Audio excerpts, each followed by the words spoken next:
harus biasanya kita banyak menggunakan tacit knowledge. Nah, gitu ya. Nah, siklus perkembangan dari pengetahuan itu dimulai dari pengetahuan yang dimiliki pribadi, kita punya yang namanya justified true belief. Lalu karena kita berinteraksi dengan orang lain, dengan sosial, lalu mulailah masuk pandangan-pandangan atau perspektif lain gitu ya. Lalu akhirnya menjadi pengetahuan yang di-share, artinya lagi dimiliki secara bersama. Akhirnya dari individual knowledge menjadi collective knowledge. Tapi jangan berhenti individual knowledge lalu dibawa tidur, terus individual terus, maka ini yang dikatakan tidak akan muncul terjadinya apa yang namanya nanti dari explicit menjadi implicit atau tacit menjadi explicit knowledge. Nah, saudara-saudara sekalian atau Bapak Ibu sekalian, sebagai penutup, mudah-mudahan apa yang saya katakan nggak tambah bingung, tapi sebagai penutup sini saya ingin mengatakan bahwa kita ini semua di perguruan tinggi, dan perguruan tinggi merupakan tempat atau sumber pengetahuan. Baik itu yang bersifat eksplisit maupun implisit. Ya. Dan sumber pengetahuan yang berasal dari individu maupun dari kelompok. Karena kita kegiatannya adalah either belajar sendiri, lalu berdiskusi, lalu presentasi yang isinya sharing, itu semua ada di situ. Ya. Ditinjau dari fungsinya, perguruan tinggi juga merupakan tempat melaksanakan kegiatan pendidikan yang hasil akhirnya berupa lulusan yang mampu berkiprah secara profesional di bidangnya. Artinya, bagi dosen-dosen ini kita punya tugas utama adalah menjadikan mahasiswa kita menjadi orang yang dapat maksimal berkiprah di bidangnya secara profesional. Itu tugas kita, tugas institusi pendidikan. Kemudian saya katakan bahwa semakin banyak umur satu perguruan tinggi, harusnya semakin kaya pengetahuan yang dimiliki. Kalau kita lihat logik tadi, baik dari segi kuantitas maupun kualitas, ya kan? Mestinya seperti itu. Nah, kenapa? Karena usia pengetahuan itu tidak melekat pada usia manusia. Maksud saya, bisa saja saya tidak ada di sini lagi gitu. Tapi pengetahuan itu akan tetap ada. Gitu kan ya. Jadi jangan pernah kita menganggap bahwa dengan perginya seseorang, maka dia membawa pengetahuannya. Tidak. Karena pengetahuan itu adalah milik bersama. Gitu ya.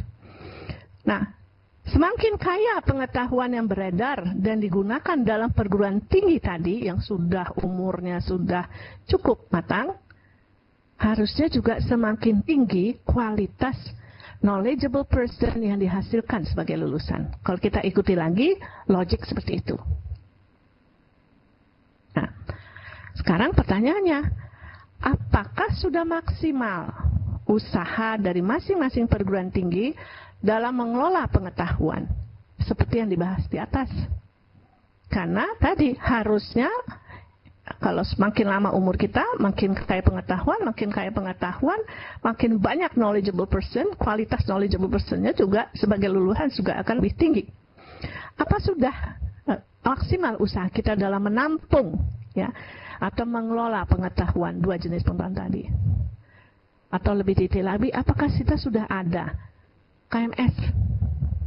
Kalaupun ada, sudah berfungsikah? Atau hanya berfungsinya sebagai perpustakaan yang menampung pengetahuan yang sifatnya eksplisit, ya? Atau kita ini lebih sibuk dalam melengkapi mahasiswa dengan berbagai keterampilan dalam bidang tertentu dengan tujuan agar ia siap diterima kerja, tapi tidak mengisi dia dengan tacit knowledge tadi, hanya lebih skill. Padahal menurut saya, dan saya baca beberapa orang juga mengatakan, kita tidak pernah tahu atau tidak pasti dalam 10 tahun ini jenis pekerjaan job kayak apa sih yang tersedia 10 tahun ke depan untuk mahasiswa kita. Kalau kita berpikir hanya mempersiapkan mereka agar mereka bisa siap kerja, maka kita harusnya juga tahu 10 tahun itu kerjaan apa yang harus di-offer. Dengan keadaan seperti ini, knowledge age ini, sulit orang mengatakan bahwa dalam 10 tahun akan ada kerja ABC sehingga kita akan mempersiapkan mereka ke situ. Karena begitu dia siap, kemungkinan pekerjaan itu sudah tidak ada. Nah, saya mengatakan bahwa perlu diingat bahwa dalam era knowledge age ini, sulit untuk memprediksi jenis pekerjaan yang akan ada 5-10 tahun ke depan. Yang pasti, sekarang ini sudah terlihat. Semua pekerjaan yang strukturnya jelas, atau bisa dibuat strukturnya, akan bisa dijadikan sebagai satu sistem berbasis IT yang tidak perlu dikerjakan oleh manusia. Tidak perlu lagi. Jadi tugas-tugas yang jelas strukturnya itu gampang sekali dan itu akan lebih murah. Jadi di mana manusia itu berada di sini? Ya, misalnya speech synthesizer, dia bisa merubah bacaan dalam teks ke dalam suara. Kita nggak perlu lagi. Nggak ada. Tapi manusia sebenarnya dibutuhkan dalam memberikan arti dari apa yang ditulis. Nah, inilah kemudian si Bracher mengatakan mereka bukan hanya harus terampil dalam skill, tapi harus memahami, understand, sehingga mereka bisa memberikan arti terhadap hasil yang mungkin sudah diolah ya oleh satu sistem, tapi dalam memberikan meaning terhadap hasil yang dikeluarkan oleh sistem itu, disitulah manusia itu harus bekerja. Jadi artinya pengetahuan yang dimilikinya tidak bisa hanya bersumber dari buku, dari macam-macam dokumen lah yang ada, ya ensiklopedia dan seterusnya. Tapi mereka juga harus memiliki sejumlah tacit knowledge di bidang itu. Nah, konsekuensinya adalah tacit knowledge-nya hanya bisa diperoleh kalau dia diekspos pada sejumlah pengalaman. Sejumlah pengalaman di lapangan yang kemudian dia akan menarik. Ya, karena tadi kan very personal, ya, meaningnya itu personal, sehingga dia bisa menarik dan membuat itu menjadi tacit knowledge, kemudian di-share, didiskusikan, kembali ke masyarakat, dilihat artifacts yang ada, dan seterusnya. Ini jam terbangnya harus tinggi. Jadi bukan jam terbang membaca buku saja, karena kalau membaca buku, kita hanya akan mengisi diri kita dengan yang namanya explicit, karena tacit knowledge tidak ada di buku. Nah, akibatnya, saya akhiri dengan pernyataan, pemilihan model pikiran atau theory of mind yang kita akan pakai, terutama di perguruan tinggi, karena kita menyiapkan lulusan kita itu bukan untuk hal-hal yang sekarang bisa ada, tapi kemudian tidak berguna buat dia kelak. Model yang akan kita pakai harus tepat dan harus bisa dijadikan landasan mengapa, ya, the reason, ya, menjadi rasional atau justification dalam kita menyusun kegiatan pendidikan. Dan juga kita harus fokus gitu. Nah, ini tantangan buat kita bersama gitu, baik dosen maupun mahasiswa.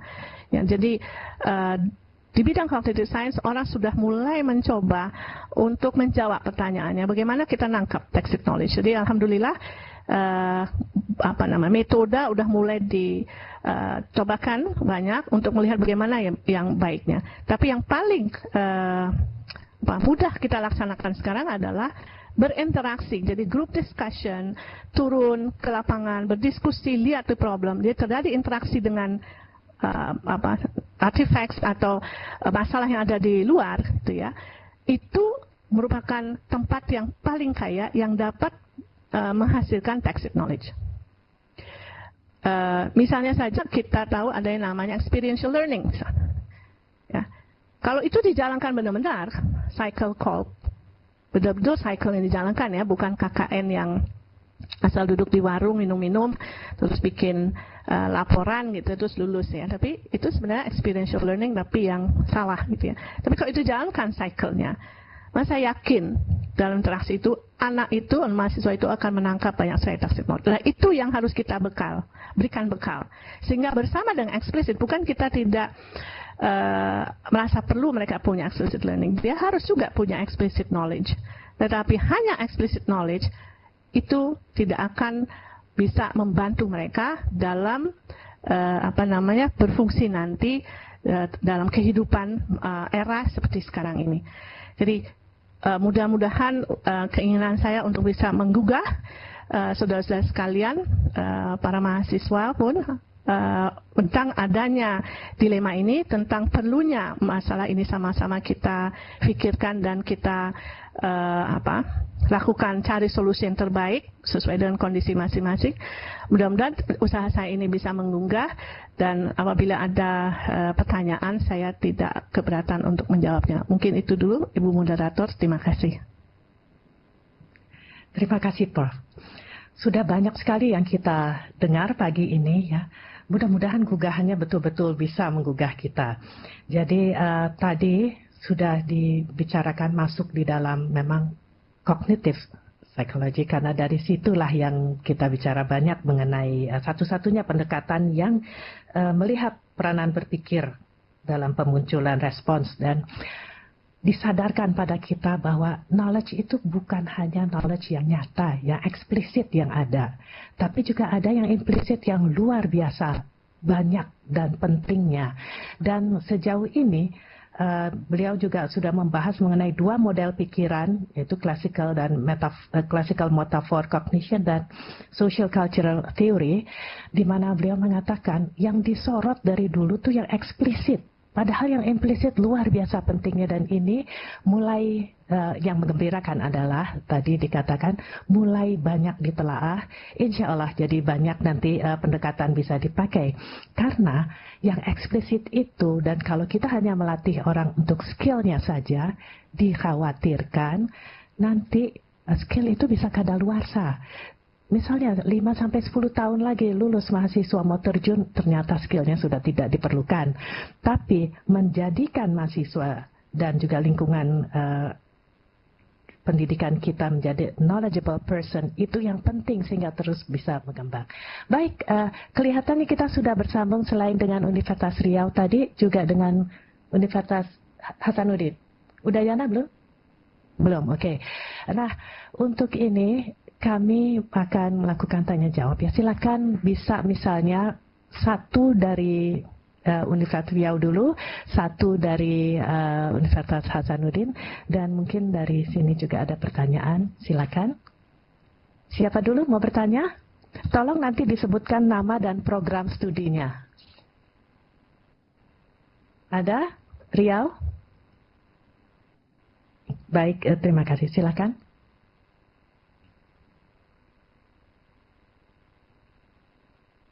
Suaranya tolong dinyalakan dulu, mungkin belum nyala ya.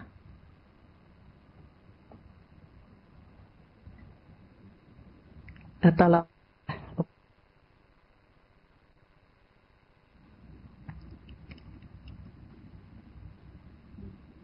Belum tampil. Sebentar.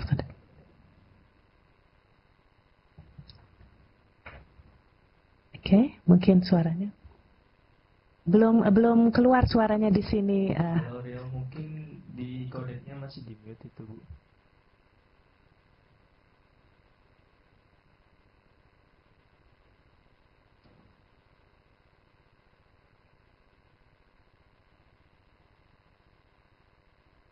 Tadi kelihatannya sudah ada ya, tadi pagi.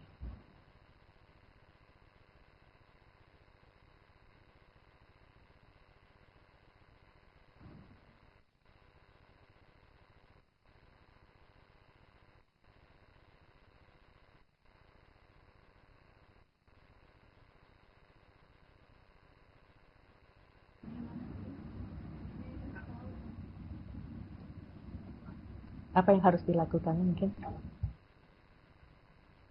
Belum kedengeran dari sini, Bu. Itu mungkin di face baterainya kali, Bu. Di unmute coba, Bu, di unmute.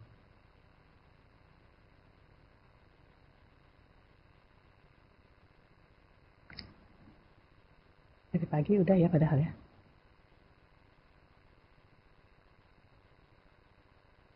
Boleh saya oper ke Unhar dulu. Ya. Sementara Universitas Riau mencoba untuk menyambung, mungkin dari Universitas Hasanuddin sudah siap?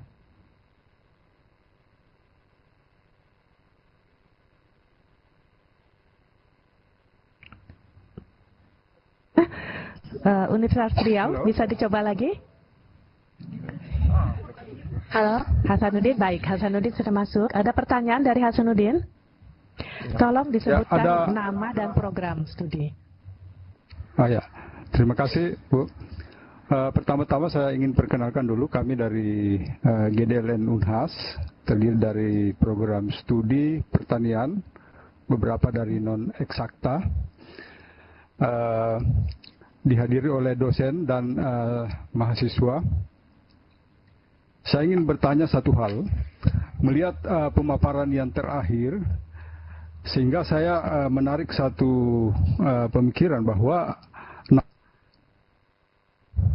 tensi sudah tidak relevan lagi kalau seperti dikaitkan dengan pemaparan yang terakhir itu tadi. Terima kasih Bu. Maaf Bapak, siapa dan tadi apa yang sudah tadi sebentar mati suara? Apa yang sudah tidak relevan lagi? Nama saya Ahmad Munir. Oke, terima kasih Pak Ahmad. Ya. Tadi yang ditanyakan sebagai tidak relevan lagi apa tadi sebentar hilang suaranya? Dikaitkan dengan pemaparan yang terakhir bahwa kita sulit memprediksi bentuk lapangan kerja pada 5 atau 10 tahun